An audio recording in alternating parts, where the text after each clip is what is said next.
this whole agentic marketing org. So if you look into the future, Rebecca, what does it kind of look like, do you think? Obviously, today we're starting to see org charts of full of AI agents, the how credible is that or how viable is that? I don't know. But I do know that we are definitely looking at probably leaner teams in the future and agents helping out a lot. So maybe you could riff a little bit on what you think the future is going to look like a few years, maybe even 5 years down the road. What are the makeup of those teams, and how is it going to be different than today? Yeah, you got it. So, first, the point of view I like to bring into this. We love talking about agents, and I think we need to start talking about how organizations will shift to actually make sure we can leverage agents to the degree we need, right? And the organization is going to look a bit different. And there's a few casting characters that I think are going to be really key. So when I think of the marketing org of the future, and I think it's not very distant future. I think 2026 we'll start seeing some organizations that are already starting to look like this or testing this framework. I see Mhm. 3 layers. So put yourself in context of maybe a large enterprise company, maybe it's 500 million revenue up, something like that. It's a larger org. First, you'll have your marketing leadership. That's typical. That's what we've seen.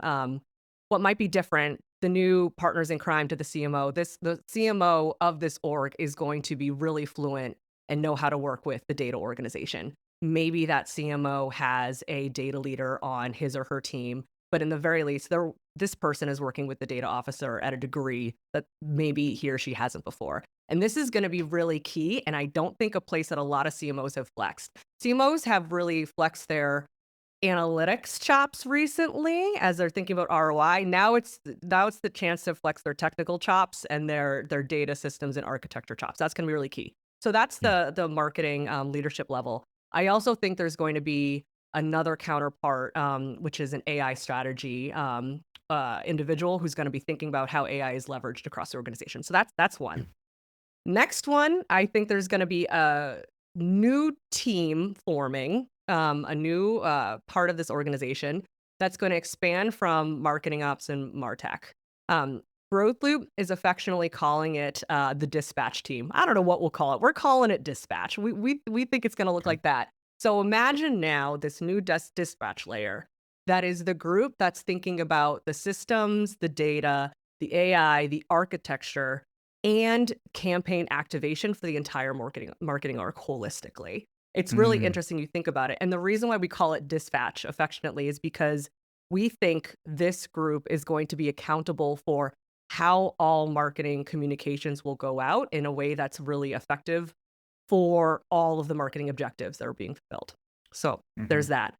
The next group, and the reason why I thought of this at an enterprise level, because I think this will be absolutely applicable. We think there are going to be business units or pods around objectives that are then working functionally with this dispatch layer. And this is what I think is going to be really exciting because you can imagine maybe you're a retail organization and you have one pod that's all about repeat selling and next best purchase and things like that. That's that whole pod's mission.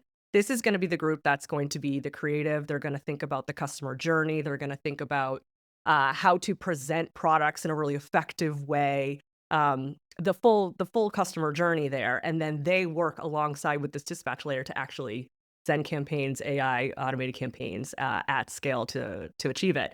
And then you might, if you're depending on the size of your org, have actually multiple pods that are all working with that dispatch layer. So that's what we see, and we think the real shift is gonna be in that dispatch layer, and there's gonna be a lot of investment in that in order to make it successful for the full group.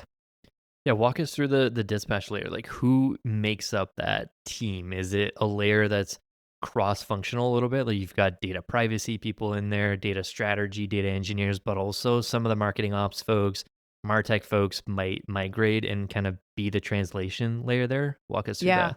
I wonder if some of the folks that historically have been in a data org outside of marketing might come on over. I think that could be really, really powerful. I mean, think about it. We think of data investment. If you have AI powered marketing at this level with agents doing that, the data cloud usage and the compute usage is going to be really high. You want some real experts over there, so that's really important. So there's likely someone who's thinking about security. There's likely someone thinking about, I don't know what we'll call the role, but the traffic cop. I will go with Mm, traffic cop, who is mhm, thinking about, like, I'll give you an example. In this pod world, I bet we'll need to be really sophisticated around what campaign is each customer receiving? Which business unit is serving this particular customer? And when this customer could actually effectively be a part of any business unit's campaign, who decides that? I think that's going to exist at the dispatch layer based off yeah, of what serves this customer best. This customer should actually be part of this campaign and this outcome. So interesting to think about. Um, Others, privacy. I think there's going to be the data individual is going to be really crucial, likely multiple. I think some of the coordination that's going to happen between the pods and the dispatch layer is going to be okay. What goals are you looking to achieve? That's clear. What data do you need to achieve that goal? What do you not know about your customer now? And how can we invest in getting that understanding in order to serve the customer best and serve your campaign, your outcome best? So that's going to be an important role too. Is that yeah. all made up of humans or is part of the dispatch layer agents also? I am thinking, believe it or not, as I've described all of this, I've been thinking of it from a human mindset. The Mm, humans that are orchestrating all of this.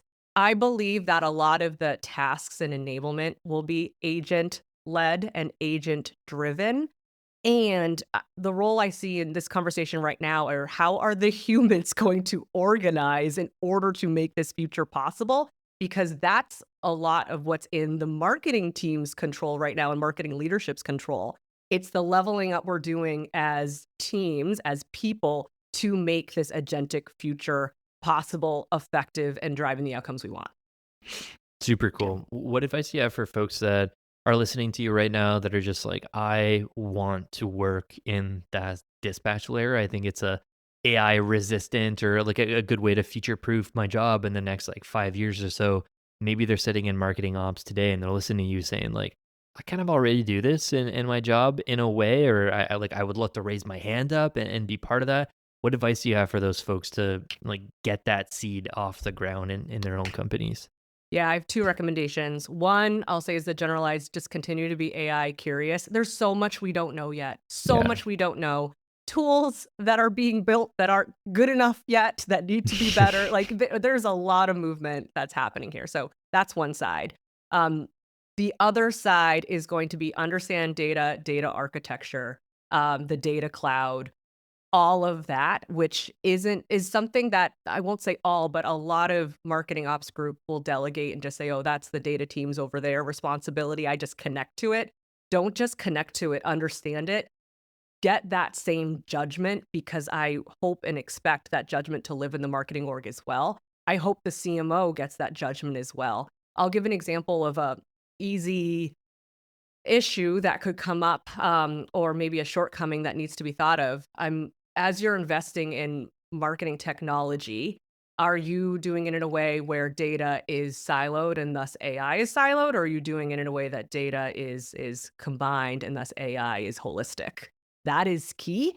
And that is something that is not universally understood by CMOs, and I would say not universally understood by marketing ops and marketing tech. We love our tools. Now we need to think in infrastructure. I love it, I love it. I one thing though that I'd love to get your take on too, because I've been thinking about it.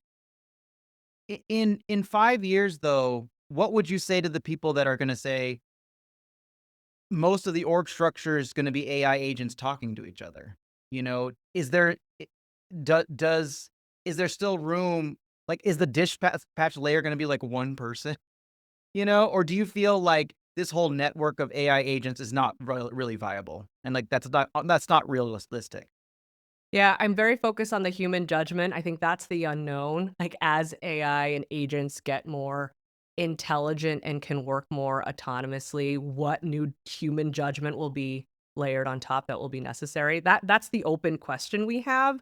Mm. I of the information I have today, my belief is that human judgment will always be crucial.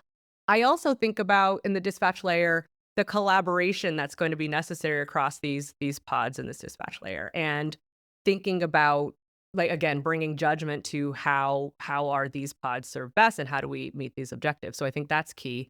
I bet also by seeing as things evolve, as something no longer needs, I will say, as much human judgment, likely is the right point in which it can become led by agentic technology or an agent. So I believe that as a principle. I also believe as data gets better, it will then allow agents to take those roles and be more autonomous. So, Yeah. for example, I'll that example I gave before, that traffic cop. Maybe that traffic cop could be an agent. That makes sense. Or is that too high stakes of a decision that you wouldn't want to make autonomous by an agent? I don't know.